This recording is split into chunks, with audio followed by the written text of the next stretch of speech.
ഒരിക്കൽ ഒരു മധ്യവയസ്ക ഒരു സ്ത്രീയെയും കൊണ്ട് 2 സഹോദരിമാർ വന്നു. അവർക്ക് കുറേ ശാരീരിക ബുദ്ധിമുട്ടുകളും അവർ വിഷാദം ഇങ്ങനെ കുറേ കാര്യങ്ങളൊക്കെയാണ് പറയുന്നത്. അപ്പോൾ ഈ കൂടെ കൊണ്ടുവന്നവർ പറഞ്ഞു അവൾക്ക് എപ്പോഴും നടുവേദന, പുറം വേദന ഇങ്ങനെയൊക്കെ കംപ്ലൈൻറ്റ് പറയുന്നു എന്ന്. ഞാനപ്പോൾ അവരോട് ചോദിച്ചു എത്ര നാളായി ചോദിച്ചപ്പോൾ 6 മാസമായി. എന്താ പ്രത്യേകിച്ച് സംഭവിച്ചോ എന്ന് ചോദിച്ചപ്പോൾ എൻ്റെ ഹസ്ബൻഡ് മരിച്ചുപോയി എന്ന് പറയുവരൻ പൊട്ടിക്കരയാൻ തുടങ്ങി. അപ്പോഴത്തേക്ക് സഹോദരിമാർ പറഞ്ഞു ഞങ്ങൾ ഇവളെ ഇങ്ങനെ കരയിപ്പിക്കാതെ കൊണ്ട് നടക്കുകയാണ് എന്ന് പറഞ്ഞപ്പോൾ ഞാൻ പറഞ്ഞു അവരോട് നിങ്ങളൊന്ന് മാറി വെളിയിലിരിക്കും, ഇവരോട് തനിയെ സംസാരിക്കട്ടെ എന്ന്. അപ്പോൾ ഇവർ പറയുകയാണ് എന്നെ ഒന്ന് കരയാൻ സമ്മതിക്കില്ല, എപ്പോഴും ചിരിപ്പിക്കാൻ നോക്കുകയാണ്, തമാശ പറയുന്നു, പുറത്ത് കൊണ്ടുവന്നു, എനിക്കൊന്ന് തനിച്ചിരുന്നൊന്ന് കരഞ്ഞാൽ മതിയെന്ന്.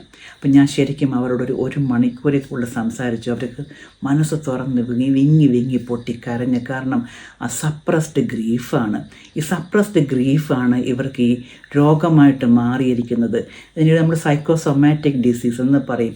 അടിച്ചമർത്തപ്പെടുന്ന വേദനകൾ എന്തുമായിട്ട് ബന്ധപ്പെട്ടാണെങ്കിലും അത് ശാരീരികമായ പ്രശ്നങ്ങളിലേക്ക് മാറുമെന്ന് ഓർക്കുക. അതുകൊണ്ട് ഇങ്ങനെയുള്ള സന്ദർഭങ്ങളിൽ നല്ല ഒരു പ്രൊഫഷണൽ ഹെൽപ്പ് നേടിയിട്ട് മനസ്സിനും ശരീരത്തിനും സ്വസ്ഥത കൈവരിക്കാൻ ശ്രമിക്കുക.